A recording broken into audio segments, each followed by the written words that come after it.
Hey everyone, I'm Corinne and I'm going to show you how to make texture rubbings made from objects found in your home and 3D collages out of these same textures that you create. So before we get started, you will need at least 2 sheets of paper, glue,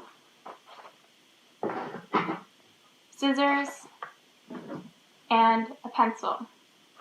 So you can also use pastels, colored pencils, charcoal, or graphite.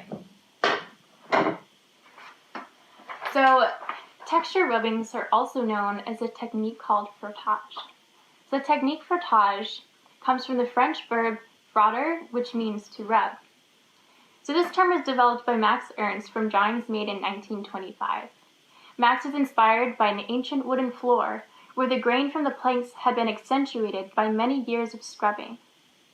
He was inspired by this strange imagery and began to unearth the texture from the floor onto a piece of paper by placing it on top of the floor and began rubbing with a mark-making tool. So today I'm going to show you the same process that Max developed, but instead with objects found in our home. So I went around my apartment and collected a bunch of objects. So I have a colander, a flower pot, an empty peanut butter jar, some textured paper made from dried glue, a dried leaf, which I have not tried before, this little object, I don't really know what it is, and a ruler. And then I also have a paper clip. So you can work from a really large object to something really small. So I'm going to start first with the colander. So I'm going to take my colander and my piece of paper and place it on top. So I'm going to hold it on top like this. And then you're going to take your pencil or mark making tool and start shading in. So I'm going to hold my paper really steady so that it doesn't slip or move around.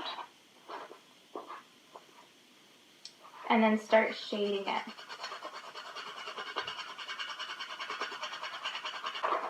So you kind of want to take your time shading this in.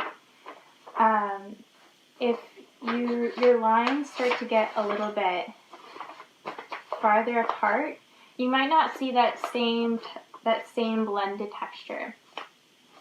So I'm going to do a little example here. It's a little bit more scribbly, and it's a little bit harder to see what's going on. So I'm going to hold this up, and I'll show you again my shading so you can see it. So you can see here, this is where I've really blended it in, and then this side shows it as a little bit more scribbly.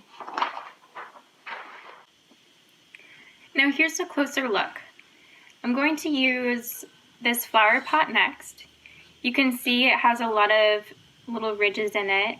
And I'm also using a pretty solid surface so that when I rub on top of it, it won't start to kind of bend or move on me. So I'm going to take my piece of paper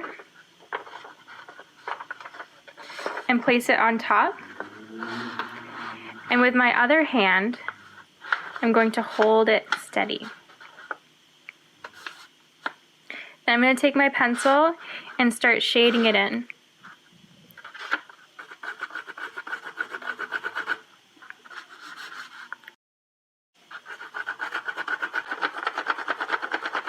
And you can see my pattern's already starting to come through.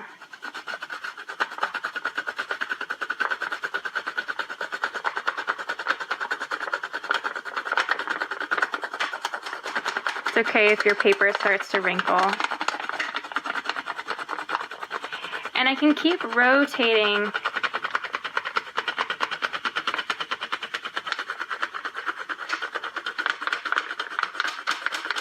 the pot underneath. You can do this as long as you want.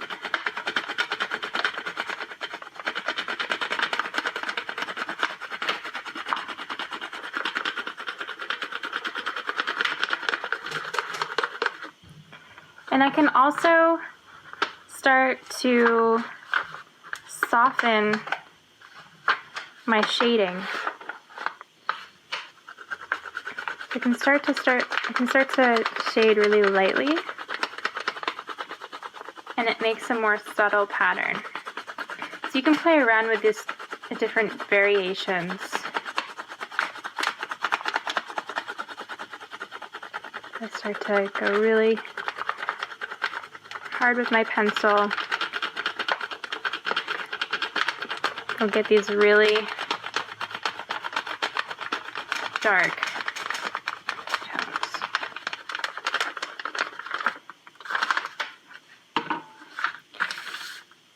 So there we have our first one. Also going to try this dried leaf.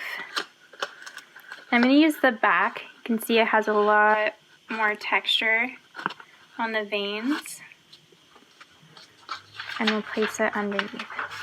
I'm using a dried leaf because it's hardened a little bit, and I'm hoping that'll help the texture. We're going to test this out. Might not work. Let's see.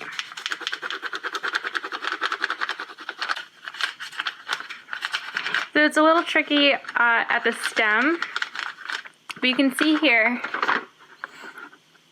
the texture coming through. So I have here a bunch of other samples.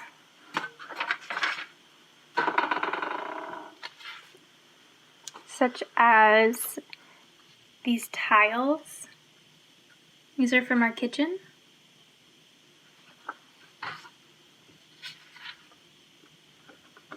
This one here is from our refrigerator. It makes this really nice kind of skin looking texture. Over here is the lid from the peanut butter jar, so same thing here. You know what this one is? This is from the colander, and then this one is from a shelf.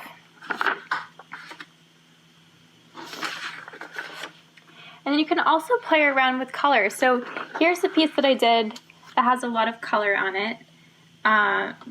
This mark here is made from a fan. These two are from different tools that I had lying around. This is the bottom of a jar, so something like this. And then this I think was a screen. And we have a window that has a lot of texture on it. I was really careful using the window though. And then some tools. So before using any paper drawing tool, take a walk around your home and search for raised surfaces. You can look up and down where an area is less traveled or looked at. Are there inlaid patterns on a lid or empty egg carton? Maybe there are raised words or grooves in a toy. Be sure to ask your parents if the objects you choose are okay to use, and then you're ready to set out with your paper and drawing tool and start shading.